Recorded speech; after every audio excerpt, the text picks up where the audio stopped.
14ই August আগামীকাল আল্লামা সাঈদী হুজুরে দেখবেন। আল্লামা সাঈদী হুজুরকে স্মরণ করে বাংলাদেশের বিভিন্ন জেলায় তার ক্যাসেট আলোচনা, ক্যাসেট তাফসীরুল কোরআন মাহফিল চলবে, যেখানে আল্লামা সাঈদী হুজুরের ভিডিও চলবে, হাজার হাজার দর্শক শুনতেছে, যেটা গত বছরে হয়েছিল, এই বছরে হবে ইনশাআল্লাহ।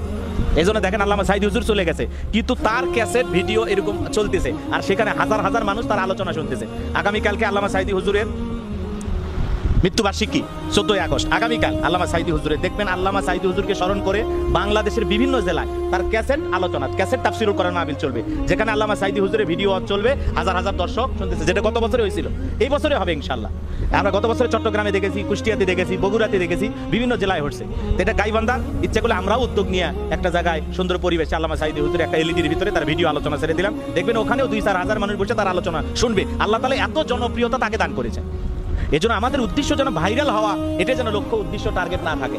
আপনি সহি নিয়তে কাজ করে যাবেন, সমসাময়িক বিষয় উপস্থাপন করবেন, সঠিক কথাগুলো জাতির সামনে বলবেন। আপনার উদ্দেশ্য যদি একমাত্র আল্লাহকে রাজি খুশি করার জন্য হয়ে থাকে, আপনাকেও আল্লামা সাঈদীর মতো সম্মান মর্যাদা আল্লাহ আপনাকেও দান করতে পারেন।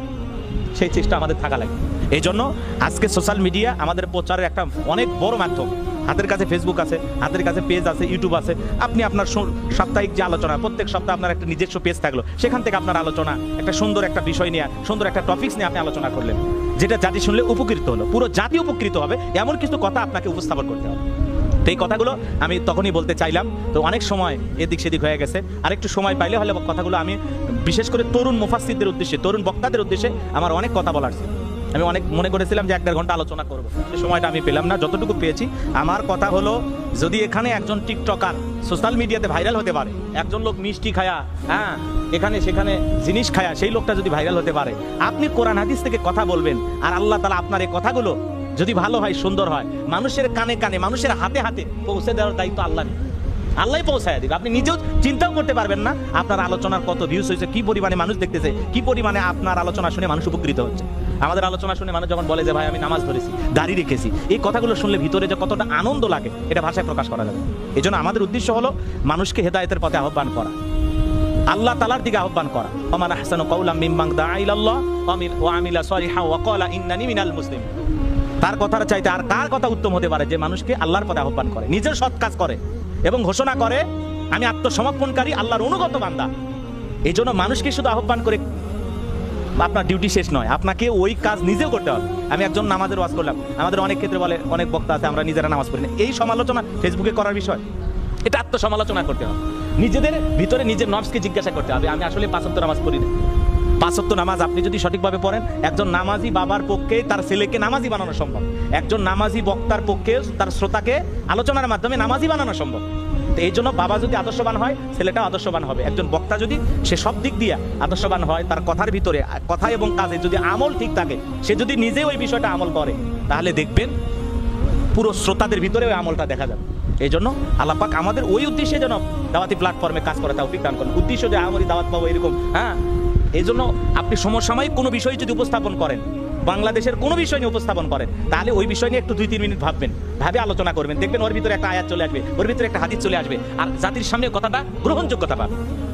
এই জন্য আল্লাহ পাক আমাদের এই সোশ্যাল মিডিয়া যেন আমরা সবভাবে ব্যবহার করতে পারি, আমরা যেন এই সোশ্যাল মিডিয়াটা কোরআন হাদিস প্রচারের মাধ্যম হিসেবে ব্যবহার করতে পারি। কারণ অশ্লীলতার দখলে এই সোশ্যাল মিডিয়া, এই অশ্লীলতার জায়গা যেন আমরা কোরআন এবং হাদিস দিয়ে আমাদের সুন্দর আলোচনার মাধ্যমে আমরাও কিছুটা অংশ দখল করতে পারি। আল্লামা সাঈদী হুজুর নাই, তার লক্ষ লক্ষ আলোচনা ইউটিউব ইন্টারনেটে আছে।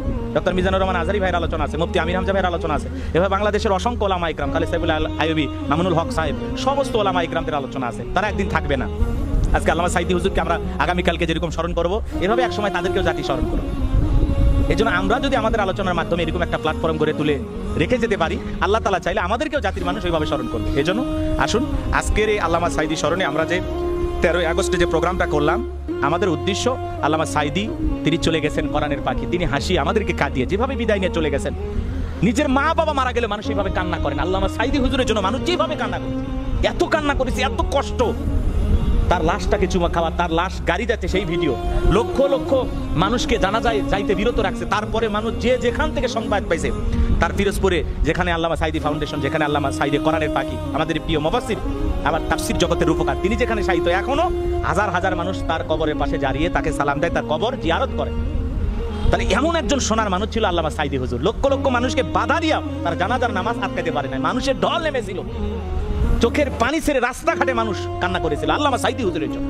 তাহলে তিনি কেমন দিনের দায়ী ছিলেন? আমাদের জন্য কেউ কি কাঁদবে? নিজের বউ কাঁদবে কিনা, ছেলে কাঁদবে কিনা, এটারই তো গ্যারান্টি আমরা দিতে পারি। তো এই জন্য আল্লামা সাঈদীর কথা আজকে আমরা আলোচনা করি, কিন্তু এখান থেকে আমাদের শিক্ষা নেওয়া লাগবে। আল্লামা সাঈদী একদিনে হয়নি।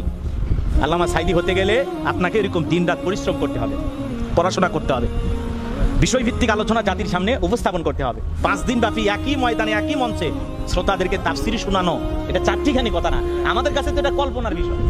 একই ময়দানে 3 দিন ব্যাপী, 5 দিন ব্যাপী, 7 দিন ব্যাপী কোরআন এবং হাদিস থেকে তাফসীর করে একই শ্রোতাকে 7 দিন 5 দিন বসায় রেখে যিনি তাফসীর করেছেন তার নাম আল্লামা সাঈদী। আর আজকে একদিন ব্যাপী তাফসীর কোনো মাহফিল 1.5-2 ঘন্টা আলোচনা করবো, তাই আমরা লাইন খুঁজে পাই না। অবস্থা এরকম হয়ে যায়। আমরা যদি সরকার বা কোনো ব্যক্তির সমালোচনা করি মার্জিত ভাষায়, এমনও বক্তা আছে আমরা যা ইচ্ছে তাই বলে তুলে ধুনা করে ময়দানে, মানে কঠিন একটা অবস্থা। তা কেন? আমার ভাষা হবে সুন্দর, সবার কাছে, হিন্দু বৌদ্ধ খ্রিস্টান সকলের কাছে ভালো লাগবে। একজন বামপন্থী নাস্তিক বেঈমান যেন আপনার কথা শুনে হৃদয়টা গলে সেও যেন বলে না ইসলামের সুশীতল ছায়াতলে আশ্রয় গ্রহণ করে। এরকম দিল, এরকম কথা বলার যোগ্যতা আমাদের ভিতরে আল্লাহ তাআলা দান করুন।